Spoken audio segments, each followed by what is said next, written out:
दुनिया में ज्यादा से ज्यादा लूट बनाने, लूट के लिए बाजार बनाने, कच्चे माल के स्रोतों पर कब्जा करने, इसी की लड़ाई मुख्य रूप से पूरी दुनिया में पूंजीवाद के विकास के साथ हुई है। रूस ने, जो कि 1991 में सोवियत संघ के विघटन के बाद दूसरे कगार पर धकेल दी गई थी, उसने फिर से अपनी ऊर्जा संगठित की और जब सन 2000-2001 में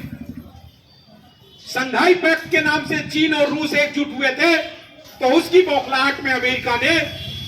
अफगानिस्तान और इराक पर हमले किए थे। अभी अमेरिका जिस तरीके से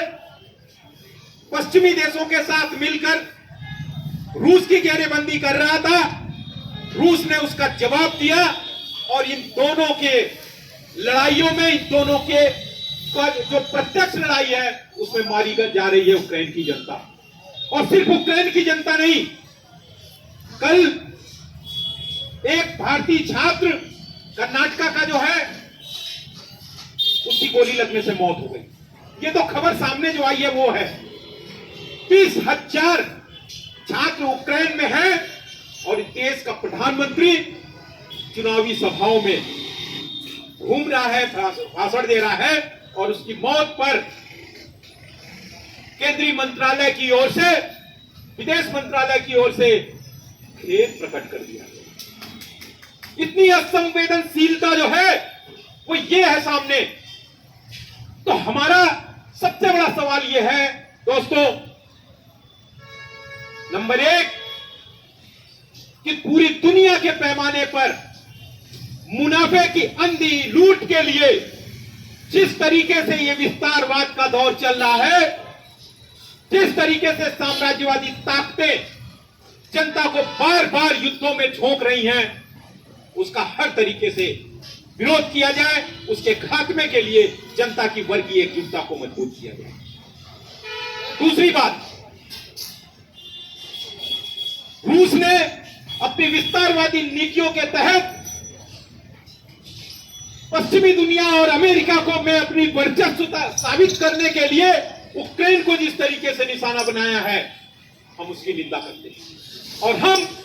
रूस की सरकार को, वहां की जनता इसके खिलाफ सड़कों पर उतरी है, हम उस जनता के साथ हैं और इसको चेतावनी देते हैं कि दुनिया को फिर से एक तीसरे महायुद्ध की ओर धकेलने की साजिशों में तुम शामिल मत हो।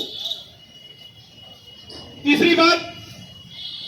जिस तरीके से ये नाटो नाम से संगठन द्वितीय विश्व युद्ध के बाद से बनाया गया और ये उस समय तत्कालीन समाजवादी सोवियत संघ था, उसको उसकी घेरेबंदी के लिए नाटो बनाया गया था और कथित कोल्ड वार के दौर में इसको एक मोहरा बनाया गया था। लेकिन अब वो पूरी दुनिया के पैमाने में आप सभी लोग जानते हैं कि किस तरीके से नाटो का इस्तेमाल, चाहे इराक हो, चाहे अफगानिस्तान हो, चाहे आज यूक्रेन में हो, इसको निशाना बनाया जा रहा है। और वो भड़काने की का काम था कि यूक्रेन के भीतर तक उसको घुसा दिया जाए, ताकि उनका, और अगर नाटो की सेना यूक्रेन के भीतर घुसती तब भी यूक्रेन की जनता ही मारी जाती है, और अगर नहीं घुसी है और हमला हुआ है तब भी यूक्रेन की जनता ही मारी जा रही है। तो ये युद्ध जो है, किसी कवि ने लिखा है कि 2 हाथी अगर लड़ते हैं तो कुचली जाती है घास,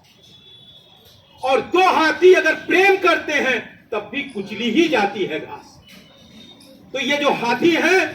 ये प्रेम करें या युद्ध करें, मारी जाती है आम जनता, और आम जनता, आम मेहनत कर जनता मारी जाती है। हम आज इस मंच से, समय ज्यादा नहीं है, सबसे पहली मांग ये करते हैं कि युद्ध को समाप्त किया जाए, युद्ध को रोका जाए,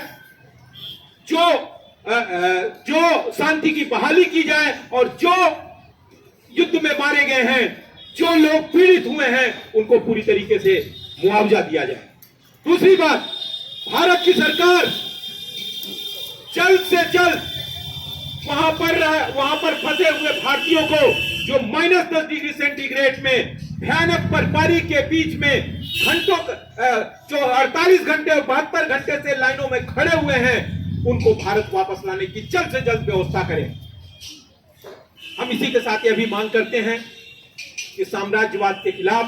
दुनिया भर की मेहनतकश जनता को एकजुट होकर एक बड़े संघर्ष की ओर आगे बढ़ना होगा, क्योंकि जब तक मेहनतकश वर्ग के हाथ में सत्ता की बागडोर नहीं आएगी, पूरी दुनिया में युद्ध जैसे विनाश का खात्मा नहीं होगा। इसलिए दुनिया भर की मेहनतकश जनता को एकजुट होना होगा। मजदूर एकता जिंदाबाद, दुनिया के मजदूरों एक हो, युद्ध नहीं शांति चाहिए, साम्राज्यवाद मुर्दाबाद, साम्राज्यवाद हो बर्बाद। धन्यवाद साथियों।